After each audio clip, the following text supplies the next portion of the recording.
أعوذ بالله من الشيطان الرجيم بسم الله الرحمن الرحيم السلام عليكم ورحمة الله وبركاته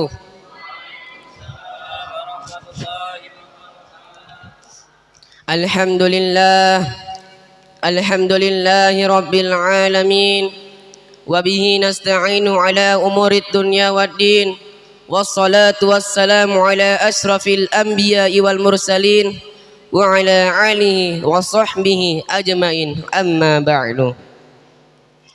Syukur alhamdulillah, kita panjatkan kehadirat Allah Subhanahu wa taala yang telah melimpahkan rahmat serta hidayahnya sehingga kita bisa berkumpul di tempat yang insyaallah penuh barakah ini. Amin amin ya rabbal alamin. Salawat serta salam tak lupa kita curahkan kepada junjungan kita Nabi besar Muhammad sallallahu alaihi wasallam. Allahumma shalli wa sallim alaihi, yang telah membawa kita dari zaman kegelapan menuju zaman yang terang menderang, yakni minaz zulumati ilan nur. Berdirinya saya di sini akan menyampaikan sebuah ceramah yang berjudul pentingnya memiliki cita-cita.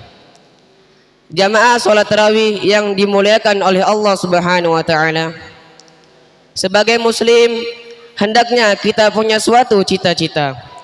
Tujuannya agar keadaan kita di masa depan lebih baik daripada sekarang ini. Kalau burung terbang dengan kedua sayapnya, maka manusia terbang dengan cita-citanya. Dan ketahuilah, seseorang hari ini disebut sukses apabila hari ini dia lebih baik dari hari kemarin. Orang yang memiliki cita-cita akan selalu bergerak seperti pergerakan awan, pelan tapi pasti. Ia juga akan bergerak dengan optimis dalam mengubah kehidupannya, memiliki semangat yang tinggi karena memiliki visi dan misi dalam hidupnya, sehingga langkah hari-harinya semakin jelas. Orang yang tidak memiliki cita-cita akan berjalan tanpa tujuan, bagaikan kapal tanpa nahkoda.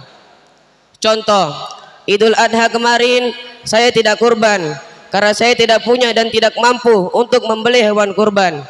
Maka saya punya cita-cita akan melaksanakannya pada Idul Adha yang akan datang. Contoh lainnya, tahun ini saya ingin punya usaha perkebunan atau berdagang. Kita bisa memiliki cita-cita seperti itu atau yang lebih besar dari itu. Maka yang harus kita ketahui adalah bagaimana cara kita menggapainya. Ketahuilah, siapa saja selain Allah itu tidak mampu untuk memberi rezeki kepada para makhluk. Maka untuk menggapai cita-cita itu, yang harus kita lakukan adalah yang pertama, mintalah rezeki hanya kepada Allah diiringi ikhtiar, karena Allah lah yang menciptakan manusia dan Allah lah yang memberi rezeki kepada mereka. Yang kedua, taat dan beribadahlah kepada Allah. Firman Allah dalam surah Al-Baqarah, A'udzu billahi minasy syaithanir rajim. Bismillahirrahmanirrahim. Wa idza sa'alaka 'ibadi 'anni fa inni qarib ujibu da'watad da'i idza da'an falyastajibu li wal yu'minu bi la'allahum yarshudun. Yang artinya, dan apabila hamba-hambaku bertanya kepadamu tentang aku, maka jawablah bahwasanya aku adalah dekat. Aku mengabulkan permohonan orang yang berdoa apabila ia memohon kepadaku. Maka hendaklah mereka itu memenuhi segala perintahku, dan hendaklah mereka itu beriman kepadaku agar mereka selalu dalam kebenaran. Surah Al-Baqarah ayat 186. Dalam ayat tersebut Allah Subhanahu wa taala menjelaskan bahwa jika kita bertanya tentang Allah, maka ayat itu memberi jawaban bahwa Allah itu dekat, bahkan Allah lebih dekat dari urat nadi kita. Allah mendengar doa dan permintaan hambanya. Namun sebelum kita memohon dikabulkan doa kita kepada Allah, kita terlebih dahulu harus memohonnya hanya kepada Allah, beriman hanya kepada Allah, dan melaksanakan semua perintah-perintahnya. Yang ketiga, bersyukur kepada Allah Subhanahu wa taala. Setelah kita mencari rezeki di sisinya dan beribadah padanya, maka yang ketiga, bersyukur kepadanya.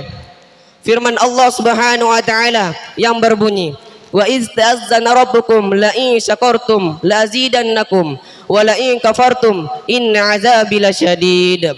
Dan ingatlah juga tatkala Rabbmu memaklumkan, sesungguhnya jika kamu bersyukur pasti kami akan menambah nikmat kepadamu, dan jika kamu mengingkari nikmatku maka sesungguhnya azabku sangat pedih.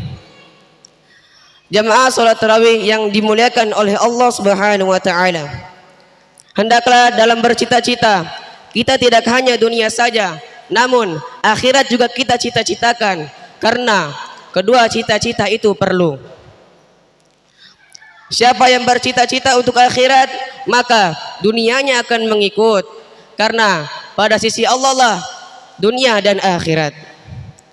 Demikianlah dalam menggapai cita-cita ini kita harus bekerja dengan sungguh-sungguh, bekerja keras dan beribadah kepada Allah Subhanahu wa taala, bersyukur kepadanya agar kalian mendapat nikmat. Mungkin ini saja yang dapat saya sampaikan. Saya santri dari Pondok Pesantren Al-Munawwir Sangatta. Jika ada yang saya sampaikan itu benar, itu datangnya dari Allah Subhanahu wa taala. Tetapi kalau ada yang saya sampaikan itu salah, itu datangnya dari saya sendiri atau dari syaitan. Billahi taufiq wal hidayah.